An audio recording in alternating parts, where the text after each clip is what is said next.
নমস্কাৰ, মোৰ ইউটিউব চেনেললৈ আপোনালোকক স্বাগতম জনাইছোঁ। আজি আমি যিখন কিতাপৰ বিষয়ে আলোচনা কৰিব গৈ আছোঁ, সেই কিতাপখনৰ নাম হৈছে এন ফ্ৰাংকৰ ডায়েৰী। 1929 চনৰ 12 জুন তাৰিখে জাৰ্মানীৰ ফ্ৰেংকফৰ্টত এন ফ্ৰাংকৰ জন্ম হয়।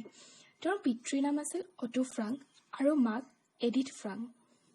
এনৰ মাৰ্গট নামৰ এগৰাকী তেওঁতকৈ প্ৰায় 3 বছৰমান ডাঙৰ বায়েক আছিল। 1933 চনত তেওঁলোকে জাৰ্মানী ত্যাগ কৰি হলেণ্ডলৈ যাব লগা হয়। 1942 চনৰ 12 জুন তাৰিখে অৰ্থাৎ এনৰ জন্মদিনত তেওঁ উপহাৰ হিচাপে এখন ডায়েৰী লাভ কৰে। এই ডায়েৰীখন কেৱল এনৰ দিনপঞ্জীয়েই নহয়, দ্বিতীয় মহাযুদ্ধত মানৱতাৰ ওপৰত চলা ঘৃণিত অত্যাচাৰৰ এক মৰ্মস্পৰ্শী বিৱৰণ। দ্বিতীয় মহাযুদ্ধৰ সময়ত জাৰ্মানীয়ে হলেণ্ড দখল কৰে। সেয়েহে নাজিসকলৰ হাতৰ পৰা ৰক্ষা পাবলৈ এন ফ্ৰাংকৰ পৰিয়ালটো এটা গুপ্ত গৃহত থাকিব লগা হয়। এনে এক অস্বাভাৱিক পৰিস্থিতিত এন ফ্ৰাংকে এক কাল্পনিক বন্ধু কিট্ৰিক উদ্দেশ্য কৰি সেই সময়ৰ ৰাজনৈতিক আৰু সামৰিক ঘটনাসমূহ সুন্দৰভাৱে নিজ দৃষ্টিভংগীৰে ডায়েৰীত বিশ্লেষণ কৰিব ধৰে।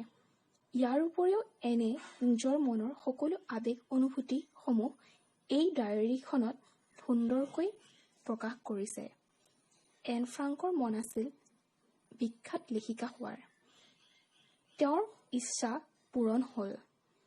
তেওঁৰ ডায়েৰীখন বিশ্বৰ অনেক ভাষাত অনুবাদিত হৈ প্ৰকাশ পালে। এন নিপীড়িত মানৱতাৰ প্ৰতীক। এন ফ্ৰাংকৰ গুপ্তগৃহ এতিয়া বিশ্বৰ শান্তিপ্ৰেমিক সকলৰ বাবে তীৰ্থস্থানৰ দৰে। 1944 চনৰ 4 আগষ্টত এনহঁত ধৰা পৰে। তেওঁলোকক বন্দীগৃহত ৰখা হয়। তাতেই এনৰ মৃত্যু হয়। এন ফ্ৰাংকৰ ডায়েৰীখন যাতে আপোনালোকে পঢ়ি